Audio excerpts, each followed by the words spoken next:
Uh, this is Dinesh from CII, who is going to be moderating the session. So, welcome to all of you who have joined. We have a few others who are just going to be joining soon.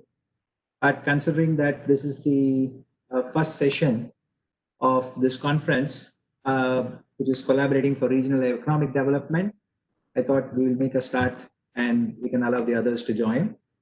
I think the theme for today is regional integration and connectivity. I think as far as the region is concerned, I think it's more or less what I would call as being the theme being talked about, considering all the developments which are taking place. We have a very distinguished panel with us today. We have Mr. Suresh Prabhu, who is the India Sherpa to G20 and G7 and Member of Parliament. We have Mr. P. Harish, the Additional Secretary, Ministry of External Affairs. And we have 11 ambassadors with us. Really honored to have all of you, the excellencies, with us today. I'm not going to welcome each one of you right now because when you speak, I will do that for the sake of time. We are going to cover about what are the opportunities which the regional integration and connectivity are going to throw up in terms of infrastructure, in terms of global supply chains, in terms of people connectivity. And I do not want to take too much time with my opening remarks. Therefore, straight away, I would now request Mr. Suresh Prabhu to deliver his keynote address to start the session. Mr. Suresh Prabhu, over to you, please. So, good morning, friends. I'm very happy to see that so many of my distinguished friends, ambassadors, the excellencies who are present in this program. Also, I'm very happy to note that CII has organized this event with a very specific grouping, the ASEAN, the Oceanic countries, and to explore the possibilities of how can we work together to develop more business, more opportunities, and to bring mutual growth, mutual benefits in the region. We certainly agree that ASEAN 10 countries, Australia, New Zealand, and the Pacific Island countries all together will be the next drivers for growth. With ASEAN, India has a very long-standing relationship and also a free trade agreement. With Australia and New Zealand, we're discussing a very close cooperation for a long time. In fact, I recall very recently when I had a very interesting chat very recently with my friend, the High Commissioner of Australia in India, and we discussed the possibilities of how can we work together through bilaterally to multilaterally, and how can we make the progress for mutual benefit. I remember my visit to Australia as the Commerce Industry Minister, when I had met then Prime Minister, the Treasurer, the Finance Minister, who is now the Prime Minister, then Defence Minister, and my dear friend, who was a Trade Minister, then who subsequently became the Defence Minister. And in fact, he talks to me almost on a day-to-day basis, Stephen Shoba, and we discussed so much possibilities of doing together. I remember having discussed with New Zealand Deputy Prime Minister as to what can we do together, and recently I had a very interesting call with the New Zealand members of Parliament and the ministers about what can we do together.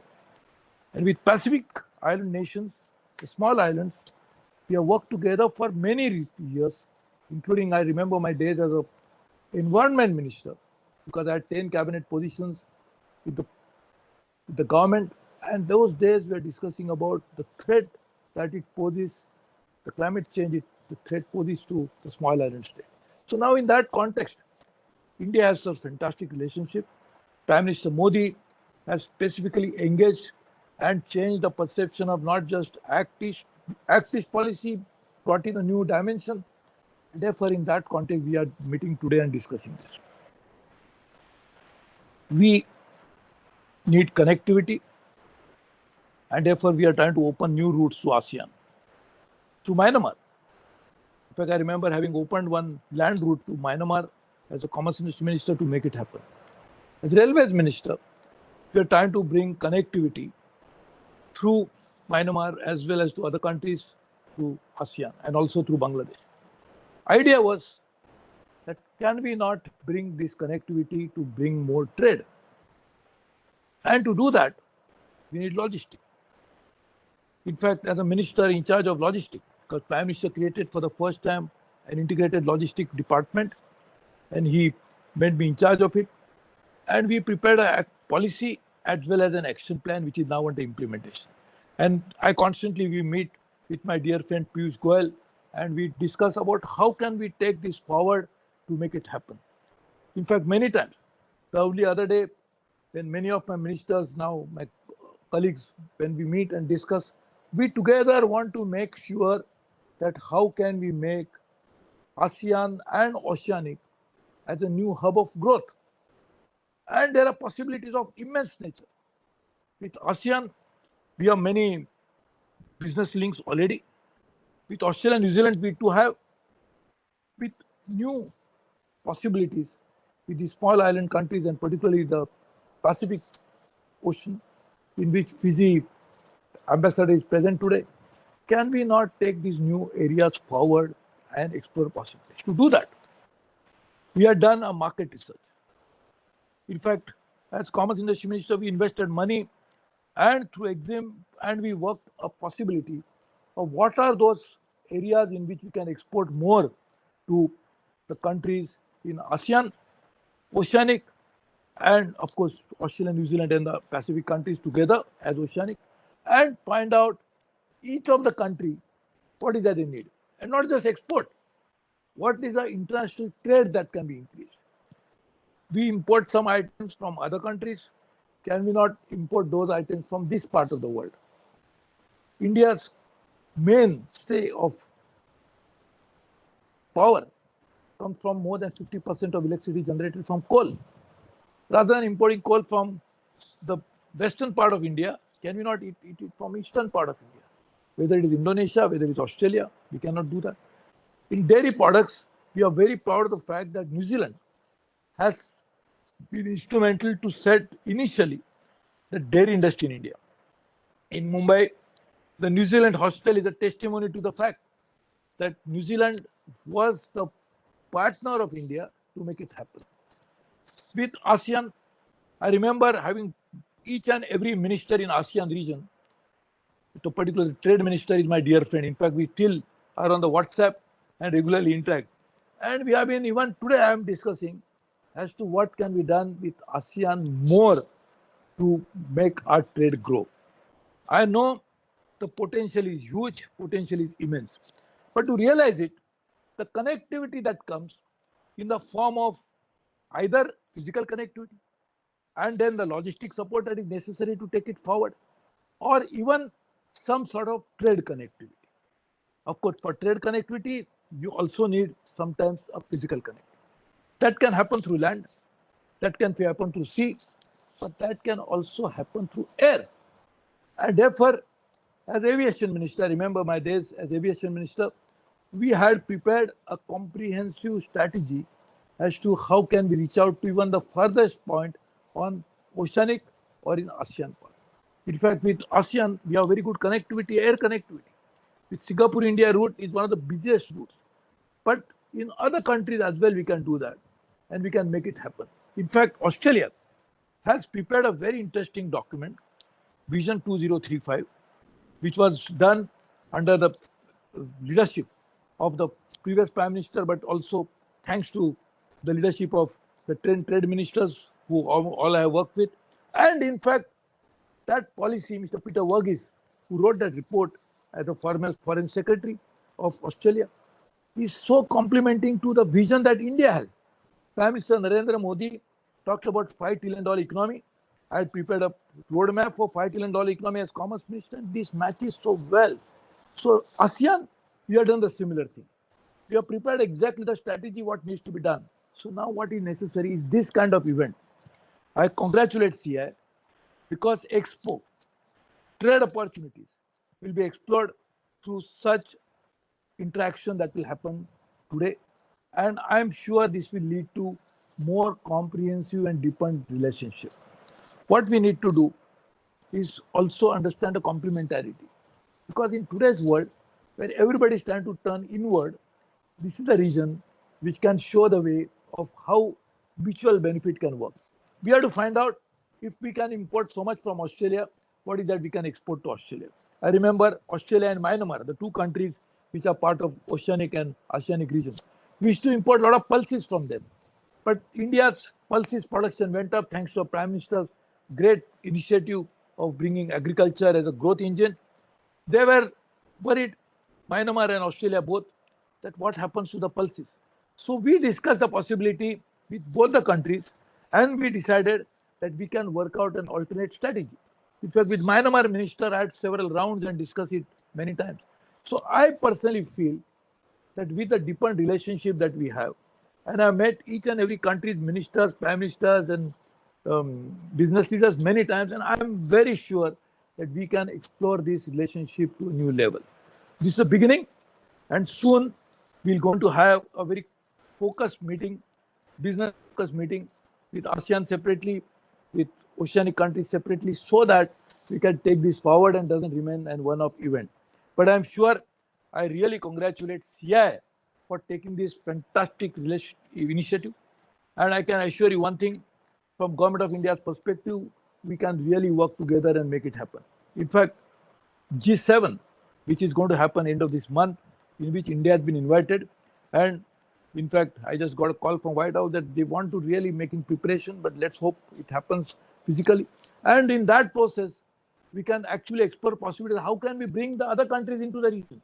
Same way with G20, which is 86% of the global GDP, and India will be having a presidency in the next few months and become part of TICA end of this year. We like to make sure that all this relationship that India has, we like to bring it to make sure that this also benefits the partners in Oceanic and ASEAN region. So let me offer you my best wishes. Congratulations to all of them. I'm very happy that many of my dear friends who are now high commissioners and ambassadors, whom I have interacted quite a few times with each of them, I really wish them all the best, and we'll look forward and working together. Thank you very much. Once again, all the best for these great endeavors. Congratulations to CI for taking this initiative. Thank you very much, sir. Really appreciate the keynote address, and I think we look forward to working with you. And I think you rightly said, in fact, as I said, our business model and many Indian companies' business model is to utilize this Indo ASEAN Oceanic growth. So thank you for that. I will now be requesting the honorable ambassadors to speak. I think the idea was that we could request a 5-minute address, and then time permitting, we will follow through with a few questions for discussions at the end of it. I would now request His Excellency Mr. O'Farrell to give his address to the High Commissioner of Australia. It's terrific to be part of this group this morning. It's also very humbling to follow Sri Suresh Prabhu, India's remarkable G20 Sherpa. But it is an important event, and it is a distinguished group of speakers, including my fellow ambassadors. The Australia-India relationship is at an all-time high, and the recently signed comprehensive strategic partnership will provide, we believe, added impetus. The foundations of our relationship remain shared values: democracy, open societies, individual freedoms, and support for a rules-based order. During this very challenging time, both our governments have demonstrated that open and active engagement in the global trading system, rather than retreating from it, is the most effective way to economic recovery. Indeed, the rise in protectionist sentiment and anti-trade rhetoric is a deeply worrying trend by the COVID crisis. In the face of uncertainty and change, it's understandable that people would want to turn inward, but this is not the answer. We continue to learn many lessons from the crisis. COVID-19 has highlighted crucially the importance of building resilience to supply chain risks. It's prudent for countries to have plans to respond to extreme events, such as pandemics, which can rupture critical nodes in our supply chains. Rather than excessively depending on any particular country within the global value chain, trade should be expanded across more countries in global value chains, and the quality and efficiency of this trade should be improved by reducing tariffs and non-tariff barriers. We must identify which supply chains are critical and work together to map the vulnerabilities and expand our trade profiles. Importantly, we must ensure this move does not lead to undue protectionism or market distortion. Now, it's welcome and obvious that India will have an important role to play in the global supply chain, value chains of the future. In Australia's case, as I'm sure for many of the other countries represented here today, by far the biggest disruption to supply chains for Australian business has been the collapse in global flights and the concomitant capacity, air freight capacity. For now, it looks like our air freight's gradually recovered, but the passenger carrying sector has been battered by the current crisis, together with the tourism and education sectors, which rely, of course, on open air routes. While air travel is restricted, the Australian aviation sector, supported by crucial wage assistance from the Australian government, is taking measures to place firms on a more fiscally sustainable footing. This will allow the sector to bounce back once air travel restrictions are lifted. Once safe to do so, Australia looks forward to welcoming visitors, including business travellers, students and tourists, with open arms once again. Turning briefly to our bilateral trade and investment ties, while Australia's trading relationship with India totals around 30 billion Australian dollars and remains solid, there is boundless unrealised potential. The capabilities and potential of India's manufacturing sector are vast, and Australia certainly welcomes India's ambitions to expand the sector. We also look forward to greater integration of Indian manufacturing into global supply chains, and to India becoming an even greater exporter of quality manufactured goods. Australia strongly believes we have many elements which can assist India realise its economic goals. For instance, a world-leading electric vehicle industry needs lithium, which Australia can provide from just across the ocean. As highlighted in the government's India economic strategy, Australia's ongoing focus remains on agribusiness, resources, tourism and education. However, like good business people and a trading nation, we remain open to any commercial opportunity. The Australian government will continue to work closely with the Indian government, state governments, the Indian business community and other stakeholders in supporting the growth in our trade and investment ties. The CII will play an important role in this. Going forward, strong multilateral institutions and collective leadership will become even more important. Rather than withdrawing from or scaling down engagement in institutions, the need of the hour is to support them and bolster their capacity to take on the world's many great challenges and to strengthen global rules and norms. I applaud the great support India is showing in this regard, particularly to the World Health Organization. We must work hard to ensure that our institutions have the powers needed to carry out their important work. Given the current challenging environment in the Indo-Pacific, this is no small task. In May at the World Health Assembly, countries around the world came together to agree to an independent evaluation into the origins of COVID-19 pandemic. This historic agreement represents exactly the sort of international collaboration we need to be seeing at this critical time. Cooperation in other institutions such as the World Health Organization, the World Trade Organization, and in forums such as the G20 and G7 will also remain essential. Australia looks forward to working with India and all those countries represented here today to ensure a speedy regional economic recovery and a prosperous post-COVID-19 future. I welcome the invitation to speak today. I look forward to the discussion and I thank you again for all turning up. Thank you, Your Excellency, and I think thanks for giving the comfort that the global supply chains will continue to come back once the pandemic gets over, and look forward to that. I would now request His Excellency Hun Sen, the Ambassador of Cambodia to India, to give his address, please. Thank you, sir. Excellency, ladies and gentlemen. First of all, I would like to have the honor to participate in Indo ASEAN Oceanic Business Summit, Expo. I wish to express my sincere thanks to CII for giving me this opportunity to share views on integration and connectivity in our region. As strategic partners, India and ASEAN have involved in several road and highway projects, particularly the India-Myanmar-Thailand Trilateral Highway Project, and it proposed extension to Cambodia, Laos, PDR, and Vietnam. In November 29, 2019, ASEAN Ambassador and High Commissioner to India have visited the state of Manipur and made a trip to visit Moreh, Border Town, India, and Tamil, Myanmar, by traveling around the highway.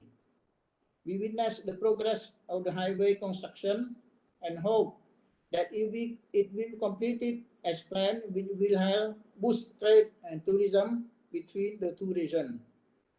After completion, the trilateral highway will promote positive synergies between Master Plan of ASEAN Connectivity 2025 and Connectivity Strategy under India and its policy. Cambodia look forward to the adoption of the new ASEAN-India Plan of Action 2021-2025 at the upcoming ASEAN Post-Ministerial Meeting, plus one session with India to further enhance practical areas of cooperation so as to bring the strategic partnership to a new height. Digital connectivity is one of the strategic areas of Master Plan of ASEAN Connectivity 2025, which aim at supporting the adoption of technology, financial access through digital technologies, and improving data management in ASEAN member states. To achieve this initiative, we need strong support from ASEAN dialogue partners, including India, and participation from private sectors. It is true that the ongoing US-China trade war and coronavirus pandemic will hurt our region economy. To keep our economy afloat, we need to stay committed to multilateralism mechanism and continue working toward economic reform and regional economic integration. As the COVID pandemic continue affecting the well-being and economy of countries throughout the region and beyond, it is crucial that India, ASEAN, and oceanic countries should work together to maintain and enhance regional connectivity in order to contribute to a positive post-pandemic outlook. The preservation of trade, investment, and supply chain in the region would bolster our post-pandemic recovery effort. Cambodia, as a member of ASEAN, strongly supports the facilitation of essential movement of people, including business travel in the region. To enhance trade relations with other countries, Cambodia has proposed bilateral free trade agreement with China, Japan, South Korea, and India. Meanwhile, the Cambodian-China free trade agreement has been finalized and is expected to be signed later this year. Next, Cambodia will start negotiation with South Korea on the agreement. I hope that Cambodia and India will start negotiation on the agreement soon. Coronavirus pandemic has put air connectivity on hold. However, to ease economic recovery, a number of countries in the region have opened up their airspaces for international flight by following SOP guidelines. As part of this, India has started creating air bubble with the US, France, Germany, and UK. Cambodia also opened its airspace for international flight with SOP's guideline. So I would like to thank you for your kind attention. Thank you. Thank you, Ambassador. And I mean, we do look forward to more active cooperation between India and Cambodia going forward. I would now request His Excellency Yogesh Punja, the High Commissioner of the Republic of Fiji to India, to do this address, please.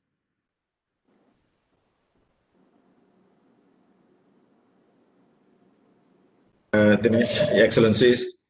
When I was invited to be part of this dialogue, I was told that it's going to be a discussion.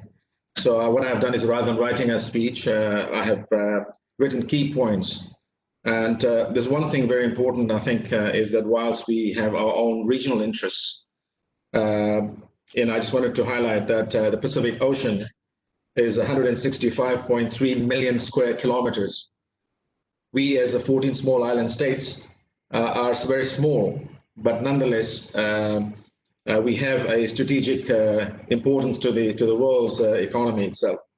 Now, I also wanted to highlight that in the Pacific Ocean alone, we have over 3,000 species of fishes, compared to 1,200 species in other parts of the world. We have over 500 species of reef, compared to 50 other species of reef in other parts of the world. So when you look at the Pacific as a region, only then we will find more interest in expanding our interest in getting results. I made note of the Quad, US, India, Japan, and Australia, that was formed for a free and open Indo-Pacific, which was a concept and strategy amongst the Indo-Asia-Pacific region itself. Now, it is important every time Barry, you're sitting around the place. When I was in Canberra, I remember having a conversation with Australia where they were talking about the allied countries having a important dialogue amongst themselves on security. And whenever you talk of security, it is the bigger countries that talk about be it drug smuggling and rest of it, and terrorism. We insisted that why doesn't the Pacific become the gatekeeper of the trans-Pacific movement of be it criminals, drugs, whatever it is. And this sort of dialogue is necessary, and I'm very happy that CIA has put this agenda in place. I just wanted to make sure that we look at the perspective. The perspective is that yes, the Pacific is there as small island nations. We have 14 Pacific small island nations at this moment. Yes, our GDP is very small compared to the rest of the world, but nonetheless, we control a very, very large portion of the ocean itself, the Pacific Ocean. So I think for that, geopolitical, geostrategic importance is there. Now, I made note that the potential of the Indo-Pacific Economic Corridor, the IPEC, there was the challenge of linking IPEC into the larger regional economic integration was formed with US and India.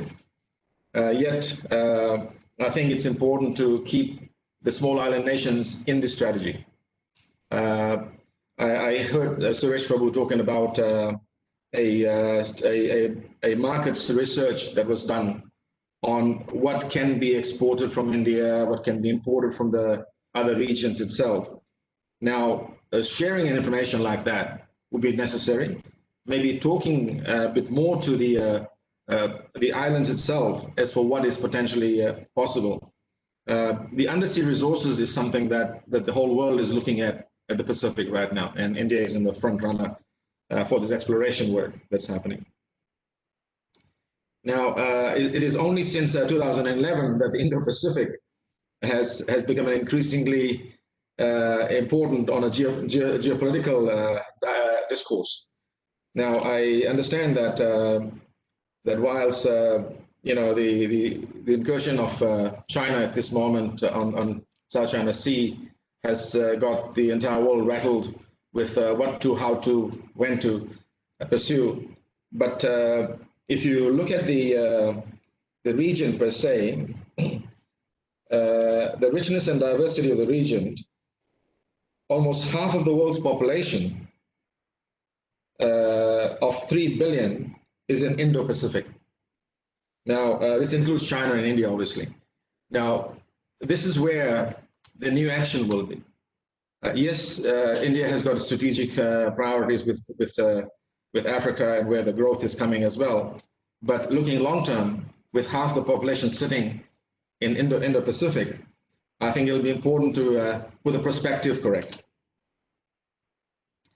Now, I realize that it is all about US-India at this moment with 70 years of diplomatic relationship that you've had. But the fallout with the US-China trade war is something that has opened new boxes for us. New opportunities. We need to think outside the paradigm shifts. Now, I am just trying to look at some of the notes that I had put in. Now, the more recent or contemporary context is the issue of security, a linkage with the two oceans, right? Security of sea lanes, challenges with South China Sea, and the claims and the disputes of the region at this moment is something that is on our radar at the same time. We are all very concerned about where this situation will move to. Now, the potential of Indo-Pacific Economic Corridor is well known. Yes, the challenges are how do we navigate ourselves through this area, and the Pacific is eager to engage. And from our perspective, from the Pacific perspective, we've had this dialogue with Australia. We are after trade, not aid. Because the more we trade, the better for our people, the growth of our region. So we would love to talk more about the opportunities that exist for us.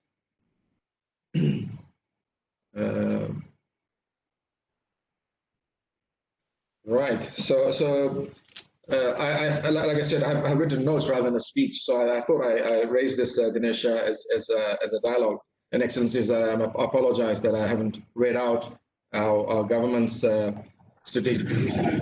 In actual fact, our Minister of Trade will be officiating after this session of ours on the CIA conference. And I'm sure he will highlight many of our government strategy per se. Thank you so much. Thank you, Your Excellency. And I think I look forward to increasing the relationship with the Republic of Fiji from the Indian side.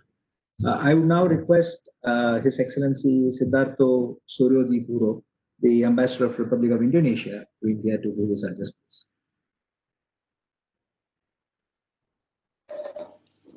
Thank you very much, Mr. Dinesh.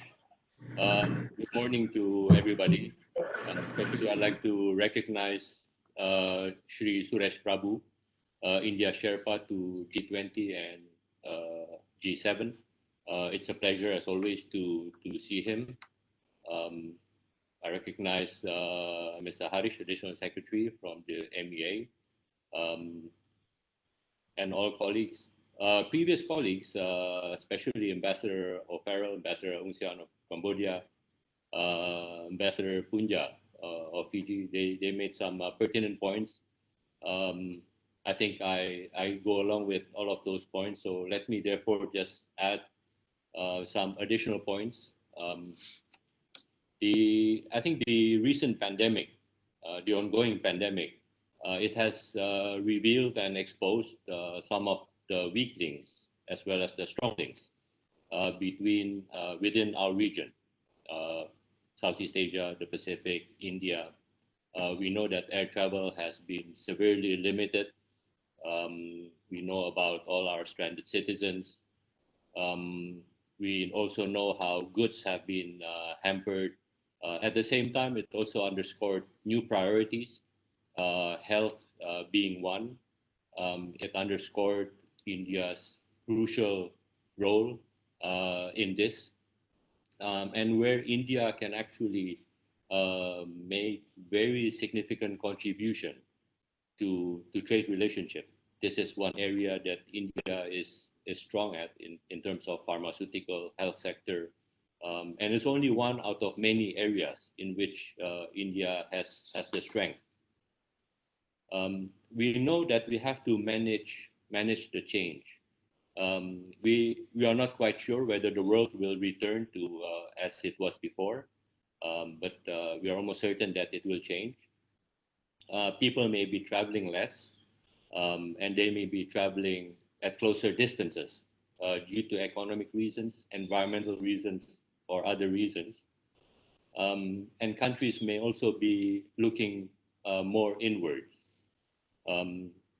So all of us will have to adjust to the new situation, the new normal. But I think all of us agree that we need to restore confidence and revive our economies, and that it will not be enough to revive our economies solely from behind our borders. People have been talking about rolling back globalization, but I don't think globalization can be rolled back. It's most issues we are facing have resolutions through international cooperation. It could not be achieved from within national borders alone. Between India and ASEAN, India and Indonesia, and obviously India and other regions such as the Pacific, we have the institutional arrangements. The institutional wherewithals are in place. Between India and Indonesia, we are now comprehensive strategic partners. We have a common vision for the maritime cooperation in the Indo-Pacific. India and Indonesia continue to search for ways to expand trade, to go beyond the traditional goods that we have been trading in. We are actively searching for new areas for expanding trade to reaching $50 billion by 2025. Similarly, in the ASEAN, ASEAN leaders were here in New Delhi just 2 years ago. India-ASEAN FTA is an active trading mechanism, and we look forward to the upcoming summit between ASEAN and India. At the same time, we are also actively looking at how to develop modalities, taking into account new realities of the world. I think a pertinent question is how to manifest India's Act East. In addition to India-ASEAN FTA, how else to expand ways for adding value to the chain of trade?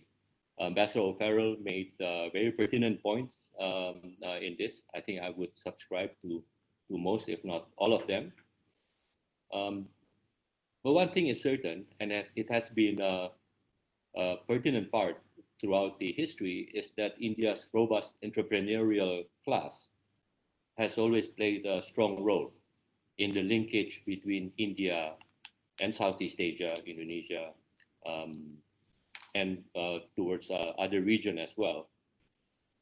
So a key would be how do we support our entrepreneurial class, our business class. Let me just commit and underline once again to you, to your audience, of the embassy's contribution in this. The embassy is here. We are here to support, and we are here in New Delhi 24/7, 365. And my final point is that this is an important event, an important virtual meeting. It brings on board diverse stakeholders and audience. But at the same time, I also like to invite CII to work with us in more specific context, because India is a big country. Indonesia, among others, is also quite sizable.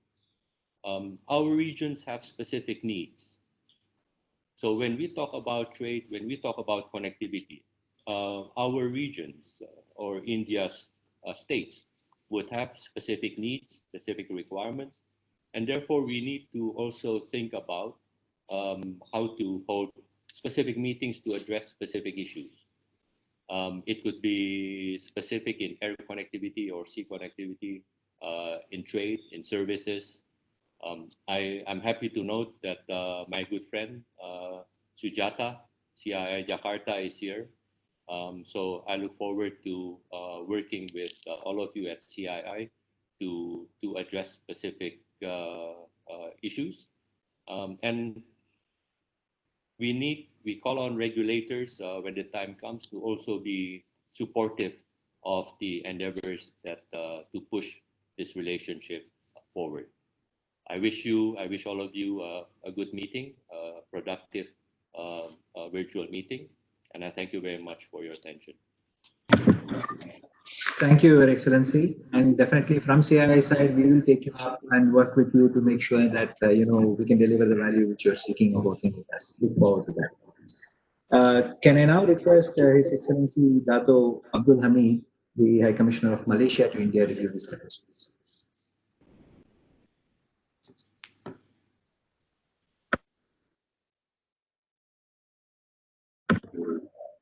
Participate in this summit, business summit. Well, when we are talking about regional integration and connectivity, one thing comes to my mind, and I would also recall a visit by ASEAN ambassadors to Manipur and border town of Amore in Myanmar end of last year, and also another visit early this year. And in our observation, obviously much still needs to be done on the highway project. And it is quite a bit of a disappointment. The highway that has been talked about for so long is still not near completion. Well, I will let my other colleagues who are more familiar with the issue probably deal on that. However, I would also like to focus a bit on direct connectivity, and I'm pleased to acknowledge the presence of Mr. Suresh Prabhu, who in his past capacity as aviation minister has done a lot in this area, especially improving air connectivity between Malaysia and India. Of course, air services, the fastest travel and transport between our two regions, and it is indeed a prerequisite for trade and people-to-people connectivity. And in this, Malaysia has been actively promoting direct air links between not just countries and region, but also within ASEAN and also within India, as is being shown by Malaysia-based airline, AirAsia. Even prior to the COVID-19 pandemic, there have been 4 Malaysian carriers: Malaysia Airlines, AirAsia, AirAsia X, and Malindo, so Malaysia, and also Indigo from India, which have been operating 231 flights per week to and fro India to Malaysia, which offers over 41,000 seats. On top of that, Malaysia is still keen to add more additional flights, which currently has all allocation given by us, given to us by the Indian government, have been utilized, while at the same time, there's still a lot of allocation on the Indian side which has not been filled up.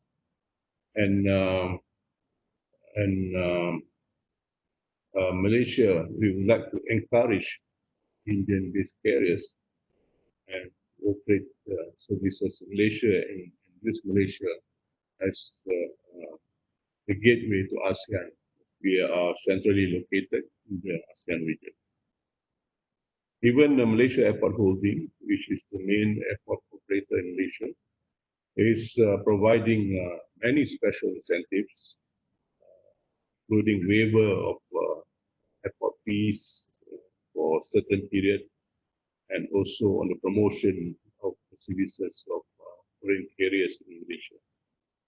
And to add to this incentive, we are also promoting tourism on both sides, especially we would be pleased to work with Indian airlines and tourism authorities on promotional campaign. We hope to see more flight operations between Malaysia and India in the post-COVID era, and hopefully the situation will recover soon, and not only for the sake of trade and economic gains, but also to continue the close people-to-people linkages and friendship between the two regions. It's also interesting to note that even during the COVID-19 pandemic, when most passenger flights are being suspended, Malaysia and India have continued to cooperate to mount essential rescue flights to repatriate our stranded citizens. Actually, this is a very good example of cooperation in times of a crisis, and will be to extend this to other areas as well. And as far as cargo flights is concerned, they have continued and have been vital also in times of crisis, especially in transportation of medicinal and essential supplies. And we are confident that air connectivity between India and Malaysia would return back to normal. And we look forward to working closely together with Mr. Hadid Singh Puri to continue our good cooperation and expand it further.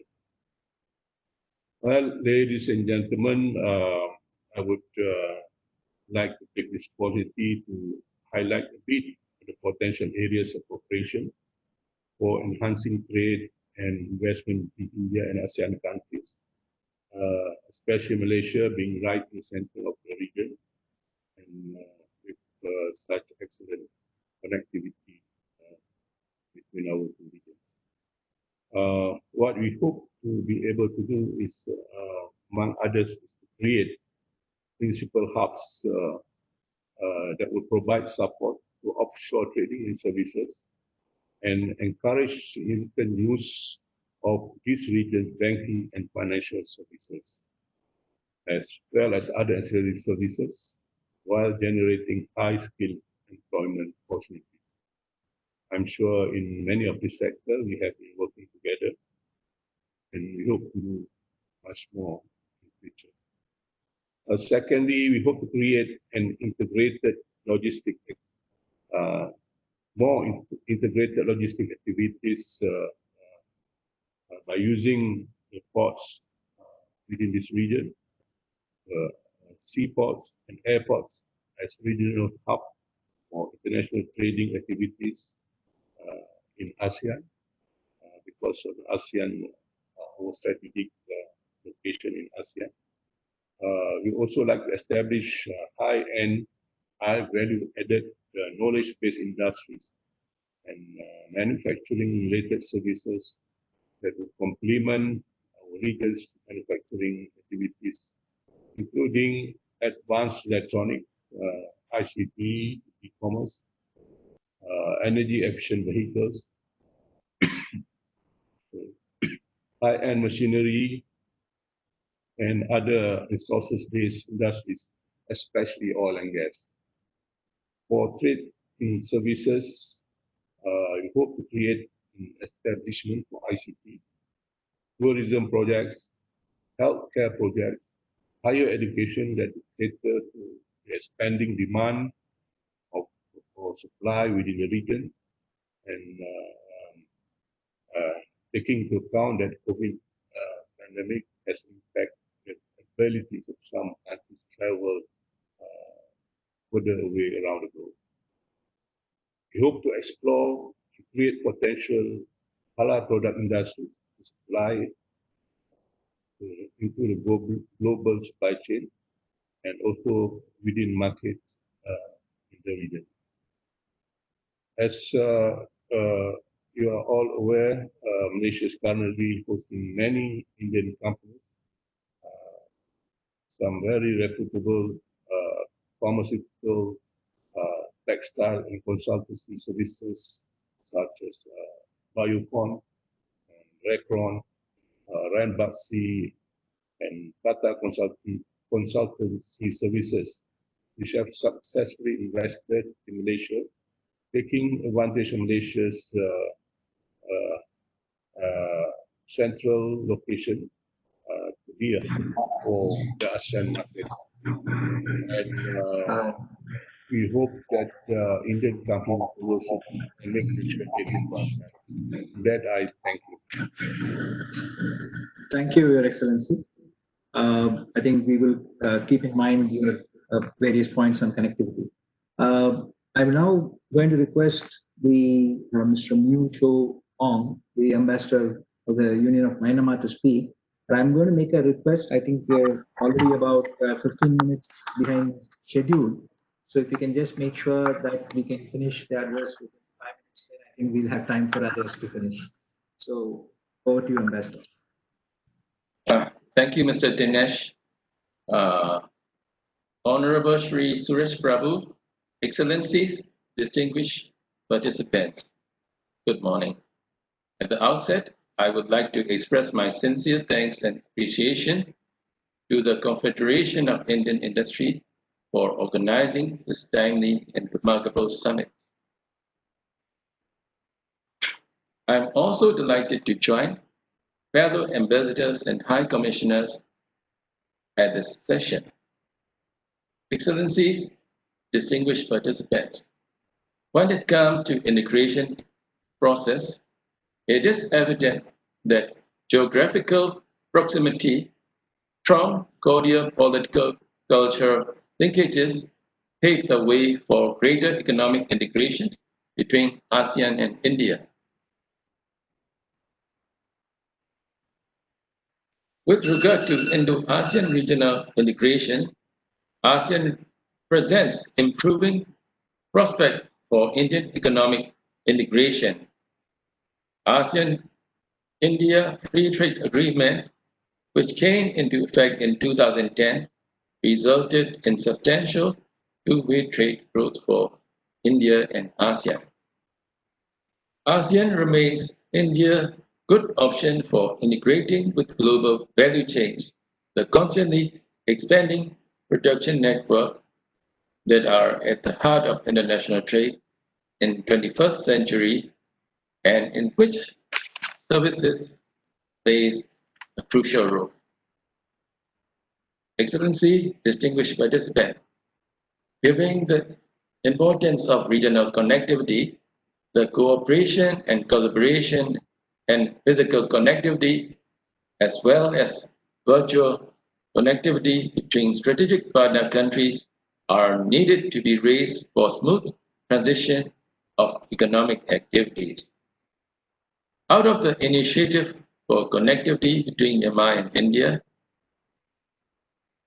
one of the major projects is Caledon Multimodal Transport Project. Upon its completion, the Caledon Multimodal Transport Project will connect the Eastern Indian seaport of Kolkata with Sidway Seaport in Rakhine State, Myanmar by sea. The project will provide an attractive access to the Bay of Bengal from the northeastern part of India, as the new route will connect economically isolated northeastern region of India to Sidway port of Myanmar.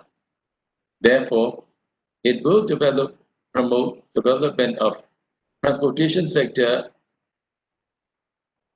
and economic cooperation between the two countries. The project will also bring more trade opportunities to both countries, as it will not only facilitate better transportation for Rakhine and Chin states, but give impetus to the development of tourism industry. Another landmark initiative is the India-Myanmar-Thailand Trilateral Highway project, which represents even more regional integration in terms of connectivity. Trilateral Highway project is under the Mekong Ganga Cooperation Initiative and was started in 2005. The project will develop a 1,360-kilometer highway jointly by India, Myanmar, and Thailand, connecting Mori in India to Mae Sot in Thailand through Myanmar. This project is significant to both India and Southeast Asian countries as it establishes connectivity to further trade and commerce between India and the ASEAN member states. Excellencies, distinguished participants, Myanmar is the only ASEAN country that shares land border with India. I am confident that being a neighborhood, Myanmar is best positioned to play a crucial role in bridging India and other ASEAN countries for a closer economic tie. The government of Myanmar has made it all possible effort for liberalizing the rules and regulation to elevate the economic integration with regional as well as global economy. There are huge potential for doing business in various sectors in Myanmar. For example, pharmaceutical, agricultural machinery, agrochemical, ICT, and IT-related products and services, power and energy, etc. Moreover, Myanmar medium and small enterprises are also seeking technical know-how and capital investment. They are very keen to cooperate with foreign businesses for mutual benefit. Taking this opportunity, I would like to invite Indian investors to explore potential economic activities and to take further steps in doing business in Myanmar. In this respect, economic integration will be further strengthened to complement regional level integration. Thank you very much. Thank you. We look forward to that further. Can I now request His Excellency Paulios Korni of New Guinea, the High Commissioner of New Guinea, to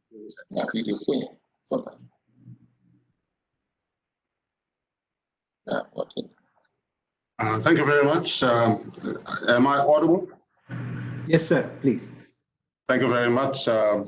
Firstly, I want to thank CII and yourself for this morning and all the colleague excellencies. I'm very pleased to be part of these important discussions. Let me at the outset say that Papua New Guinea is a country with a bigger population in the Pacific with about 8 million people, and the opportunities for closer collaboration with India and the rest of the world is enormous. But having said that, let me say that our trade levels between Papua New Guinea and India are not that great.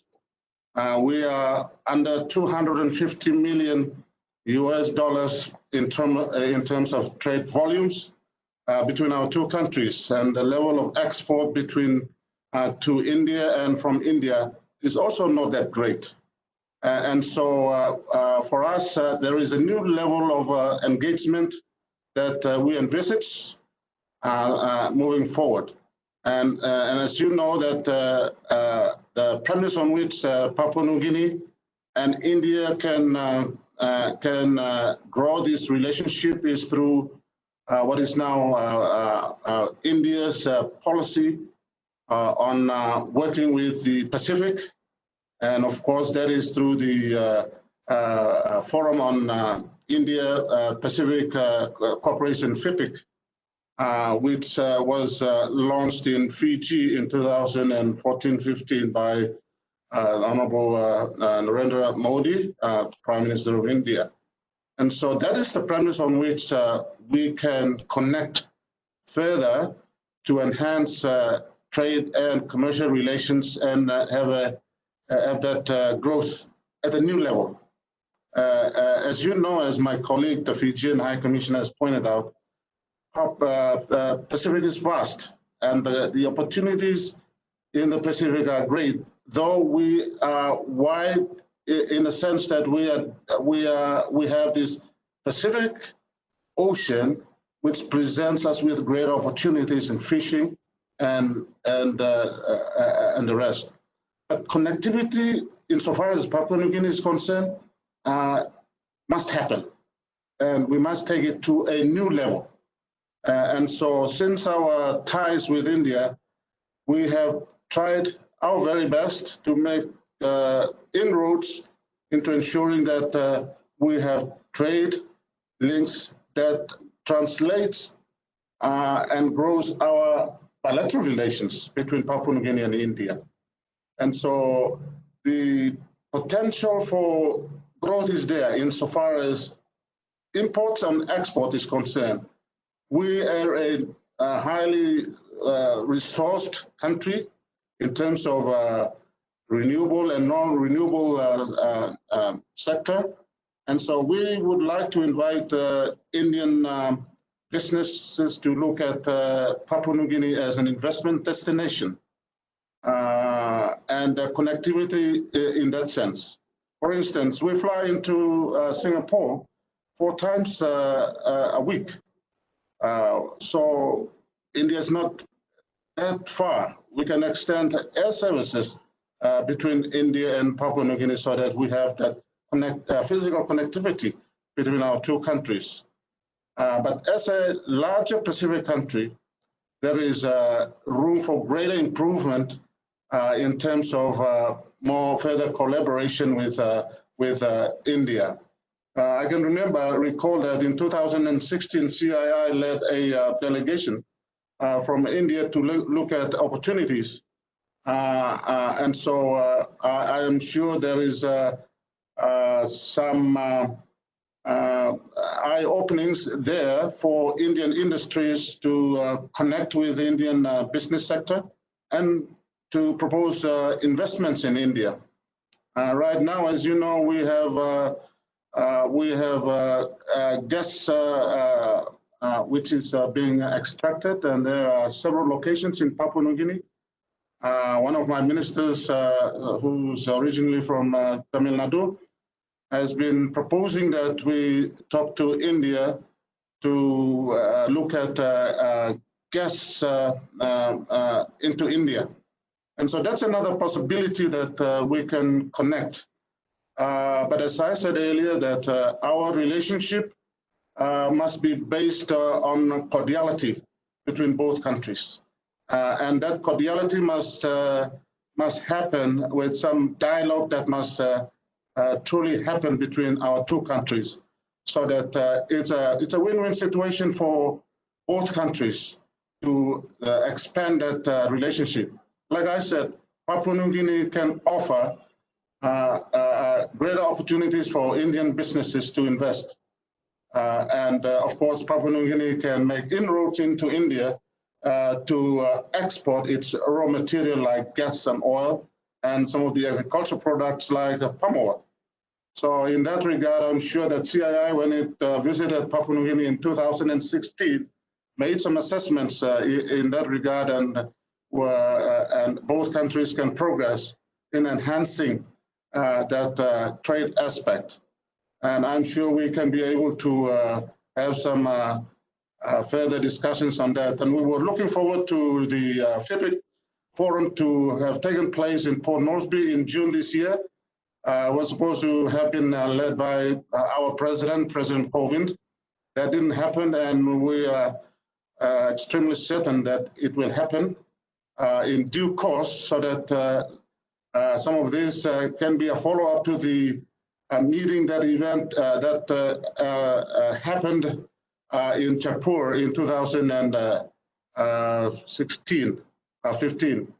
So that is the premise on which Papua New Guinea and India can work to grow the bilateral relationship, and at the same time grow the people-to-people relationship and the connectivities that are there for all of us. But let me just say that we are really pleased to participate in this, and in due course, I'll be having discussions with colleagues at the CII so that we can be able to progress some substantive matters, so that we can have discussions at the ministerial level and at the bureaucratic level, so that we can be able to have that discussions going on again. Like, as you know, in PNG, we have a small group of Indians, like well below 5,000 Indians in Papua New Guinea, who are in business, health sector, education sector. So we want to increase that number so that more Indians can visit Papua New Guinea and more Papua New Guineans can visit India. With this, I'm very thankful that I've been given this opportunity to just give you a fore of what is out there in Papua New Guinea and the Pacific. Thank you very much. Thank you, Your Excellency. We do from CII, we'll be in touch with you to see how we can improve our business opportunities. We now still have 4 speakers and I think just about 20 minutes. So I have to request all of you again to make sure that we can have the 5-minute deadline. I'm now going to request His Excellency Ramon Bhagat Singh, the Ambassador of Philippines, to give his address. Thank you very much. Excellencies, CII officers and members, ladies and gentlemen, good morning. Connectivity has been the cornerstone of regional economic cooperation, integration, and a major priority of India and ASEAN member countries. In several international fora since 2016, Prime Minister Modi underscored that India's engagements with ASEAN is not just about a solid base of shared civilizational heritage, but positions ASEAN as the core of its Act East policy. This COVID-19 pandemic has been creating new paradigms, collaborative responses, and economic recovery plans in both India and ASEAN member countries. Ladies and gentlemen, here and now gets in the way of the best laid plans. Let us look at the statistics. Today, there are 18.4 million cases, confirmed cases, 11.6 recoveries, and 697,000 deaths across the world. In the Philippines, we have 106,000 confirmed cases, 65,000 recoveries, and 2,000 deaths. In India, you have 1.855 confirmed cases, 1.230 recoveries, and almost 39,000 deaths. This COVID-19 pandemic is pandemonium. No economy will be able to move forward unless there is a minimum confidence in the containment of this virus. Our challenge, governments should not fall short. Other panelists may speak on the connectivity and economic strategies on the post-COVID-19 era. But allow me to focus on the 3 T's: test, trace, and treatment, which are the most significant measures to combat COVID-19. Here and now gets in the way of the best laid plans. India has been remarkable in COVID-19 testing through the RT-PCR and tracing by utilizing the Arogya Setu mobile app. And now, COVID-19 treatment is indeed at hand. India, being the pharmacy of the world, has the remdesivir and favipiravir drugs, which have been touted to treat COVID-19 patients. We expect India to also allocate these medicines and the vaccine it is developing to ASEAN, again as part of its Act East policy. The key words are affordability, availability, and accessibility worldwide. And the acquisitions can be done by government to government or government to business modes or any other mode. India has a strong presence in pharma, where major firms like Dabur Pharma, Lupin, Torrent, Zydus Cadila, Claris Life Sciences, Hetero, Serum Institute of India, with Unilab and Ambika have set up liaison offices to promote their products in the Philippines. With vast opportunities for Indian investments and implementation of the Philippine Universal Health Program, we appeal to you, our friends in the CII and our business friends in India, to take the next step in setting up your research and development and manufacturing facilities in the Philippines. On ICT, the Philippines and India's collaboration in the BPO sector has exponentially grown in the past few years. We now have Wipro, TCS, LMT Infotech, Innodata, IL and FS Genpact, Infosys, HIGS, the Hindujas, Tech Mahindra, etc., employing thousands of Filipinos. With all this work from home and virtual meetings and Zoom conferences going on right now, where else would you go to expand and diversify these ITC services but in the Philippines? And with all these developments, the Philippines aim to become India's regional headquarters in ASEAN in the areas of pharmaceuticals and information and communication technology, among others. With 622 million population in ASEAN, it is one of the largest economies in the world.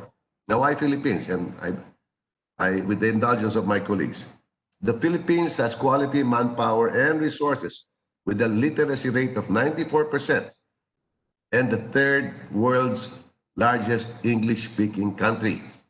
It has strategic business location, a critical entry point to the ASEAN market, and a gateway of international shipping and airlines. It has liberalized and business-friendly economy, a developing infrastructure for global growth, and having hospitable lifestyle and unlimited business opportunities. We have promulgated the Ease of Doing Business and Efficient Government Service Delivery Act of 2018 to make it easier for businesses to start operating in the country. India's trade deficit with ASEAN is about negative $1.6 billion in 2019 and 2020. India has a trade surplus with the Philippines of $1.3 billion. Again, with ASEAN negative, with the Philippines, it is in favor of India. Need I say more how the Philippines is too friendly with India? To strike a happy balance, we invite India to invest, expand, and diversify in pharmaceuticals, hospitals, healthcare services, IT business process management, among others. How? Let us reinvigorate the Philippine-India Joint Working Group on Trade and Investment, or JWGTI, between Philippines Department of Trade and Industry and India's Ministry of Commerce and Industry, which last met in 2016.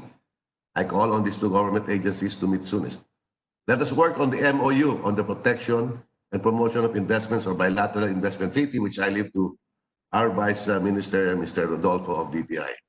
Let us conclude the cooperation in the field of medical products regulation between the Philippine Foods and Drug Administration and India's Central Drug Standard Control Organization, or CDSCO. Let us finalize the MOU on cooperation in the field of information and communication technology. Let us also conclude the Memorandum of Understanding on the Air Services Agreement. Once we execute all these proposals, then we can say that the here and now would not get in the way of the best laid plans. Mabuhay and namaste. Thank you, Your Excellency. I think we're really going to be running tight on time. I will now request His Excellency Wongsakdi, the Ambassador of the Kingdom of Thailand, to give his speech. Yes, thank you, CII. You can hear me? Yes, please. Yes. Thank you, CII, and good morning, colleagues. Today, we are facing an unprecedented challenge, namely COVID-19 pandemic. But enhanced connectivity and regional integration remain key drivers of economic recovery, as well as inclusive and sustainable well-being in the longer term. Thailand therefore remains committed to the India-Myanmar-Thailand Trilateral Transport Linkage Project and other sea and air connectivity projects, which will generate greater flows of trade, tourism, and investment between India and the ASEAN community. For the same reasons, we must continue to implement the Master Plan on ASEAN Connectivity 2025. Digital connectivity and building the digital ecosystem are key areas we can work on together. Thailand commends India for supporting the pilot project on digital villages in Cambodia, Laos, and Vietnam, which we hope could ultimately be replicated across ASEAN. Given its impact on the regional and global economy, the signing of the Regional Comprehensive Economic Partnership, or RCEP agreement this year, will serve as a signal of our unwavering support for the global trading system. The RCEP agreement, as well as other developments in the pipeline, such as the Comprehensive Progressive Agreement for Trans-Pacific Partnership, or CPTPP, and the upcoming review of the ASEAN-India Trade in Goods Agreement, or ITIGA, will make important contributions to strengthening regional supply chains and reinvigorate our economies through the post-pandemic recovery period, as well as provide a cushion for future crises. Finally, a stronger, more self-reliant India under the Atmanirbhar Bharat policy, while being an excellent platform for even more Make in India investment opportunities, will also be complemented by a greater economic integration with a more connected and economically integrated ASEAN community. India and ASEAN are natural partners.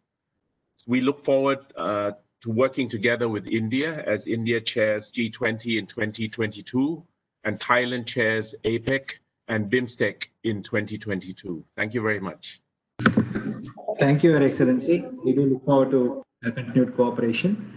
We are really tight on time, so I'm going to request the next two speakers to, if they can, finish in 4 minutes each. I would now request His Excellency San Chao, the Ambassador of Vietnam, to give his address. Good. Very good morning to all of you, Your Honorable Mr. Suresh Prabhu, excuse me, India Chapter to G20, Honorable Ambassador Harris, distinguished colleagues, ambassadors, high commissioners. I just want to start by thanking CII for the opportunity. And as the last speakers, I just have 3 points to make, 3 facts and 3 observations. The first fact is that over the past 6 months, in spite of COVID-19, the trade value between Vietnam and India continue to sustain. We are badly hurt in the 3 months, but then we were able to pick up in the month of June with an increase of 70%. So we have been able to reach $1 billion US dollar per month, reaching the normal trade between the 2 countries. That fact shows that in spite of the pandemic, trade is able to continue to grow between Vietnam and India. The second fact is that this month we have FTA between Vietnam and European Union. The first generation FTA becomes operational. With that, nearly 90% of the duties have been lifted between the 2 markets, and that helped Vietnam to increase export to EU, and the same from EU to Vietnam. And at the same time, Vietnam have finished 13 FTA, and we are expanding another FTA with Israel and FTA with the Asia countries, namely Belarus, namely Norway, Iceland, Liechtenstein, and Morocco. And we hope that we also will be able to finish our FTA with Israel. And this year we try to work with other partners in order to sign the RCEP agreement in Vietnam. So that fact shows that in spite of COVID-19, globalization, regional integration continued to take place. And that process is irreversible. My third observation and my third fact is that over the past 2 months, we had an issue of acknowledgement of digital COC. Under our law, we don't accept that. But we have been able to change the law of Vietnam within 1 month. I mean, basically the regulation of Vietnam within 1 month. in order to be able to accept the digital certificate of origin issued by Indian authorities in order to facilitate the entry into Vietnam of the Indian products. And that is remarkable. I think that kind of shift action has helped to boost the trade between the two countries in spite of pandemic, in spite of the fact that we lack the global flights between the two countries. But also on that third point, I want to stress that we have problem also caused by the pandemic because of heavier bureaucracy. We had 58 containers of pepper export to Nepal, and the government of Nepal suddenly imposed restrictions, and we have to get all these back 58 pepper containers back to Vietnam via Kolkata. And there we have a prolonged bureaucratic paperwork. I give just two examples to show that if we are determined, we will be able to cope with COVID-19 implications. And many opportunities will come up. For instance, I believe that many high-tech companies in Vietnam are strongly interested in the digital economy of India.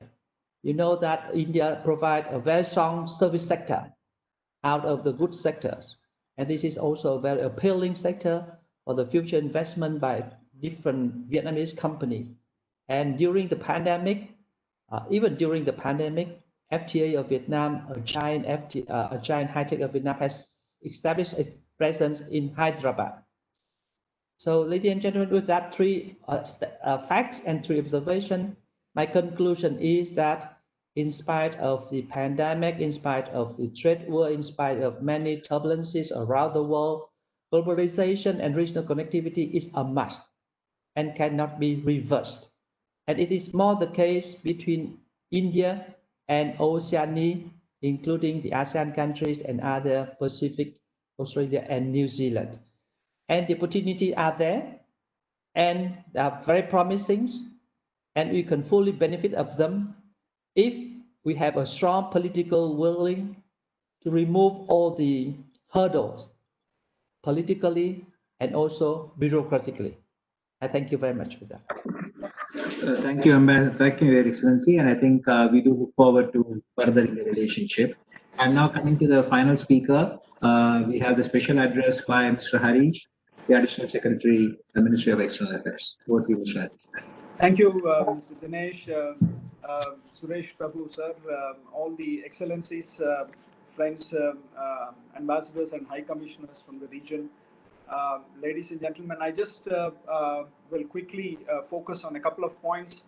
I think as far as our regional integration and connectivity in the Indo ASEAN region is concerned, since Prime Minister Modi's address at Singapore 2 years ago, the Indo-Pacific construct has seen a huge momentum in giving a framework for regional integration and connectivity with ASEAN at the center and the core. Earlier than this, of course, the Act East engagement of India has been premised on ASEAN centrality being the core and our efforts to cement regional integration and enhance connectivity. With the Pacific Islands, of course, we have the FIPIC framework with which we have done so. Let me address the issues of trade. Many ambassadors and high commissioners have referred to trade as an important enabler for integration and connectivity. In the India-ASEAN trade, persistently, we have seen a trade deficit that has increased from about 9.8 billion in 2012 to almost 24 billion in 2019-20. We have also been actively engaged for the last 8 years with the RCEP process, which many of the ambassadors referred to. But objectively, we can say that our merchandise trade deficit with RCEP has doubled in the last decade, from 46 billion to over 105 billion. Now, of course, one country alone accounted for half of this amount. We found that many of our FTA partners in ASEAN were resistant to a review of some of the provisions of the ASEAN-India Free Trade Agreement on goods. There was also a perceptible resistance to activation of the Free Trade Agreement that we have with ASEAN in services and enter into mutual recognition agreements regarding qualifications and skills. And of course, some of our companies have also from time to time spoken about non-tariff barriers. I think this is one of the important issues in trade which we must deal with head on. we would continue to urge our friends and partners in ASEAN to do undertake the review of the ASEAN-India Free Trade Agreement in goods, so that rules of origin, wherever they have been misused, can be addressed, and other issues that are pending can also be addressed. I think we withdrew from the RCEP process only after reaching a conclusion that our core concerns remained unaddressed and the RCEP would not serve our economic interests. However, this does not mean that India would be inward-looking. We are an outward-looking nation, and we will continue to strongly engage with all our friends and partners in the ASEAN region. The second issue I would like to focus on is on the whole issue of regional integration and connectivity infrastructure projects. I think when done with external assistance, it is vital, and this is India's way of engaging with our friends and partners, that this should not lead to unsustainable debt burden on countries. This must respect territorial integrity and sovereignty of countries. This is very important at this time as economies recover from the pandemic-induced recession and are undergoing serious economic crises. On the impact of COVID pandemic, many ambassadors spoke about it. I think there are 2 or 3 issues that come to mind. I think first is the whole issue of air connectivity will undergo a change.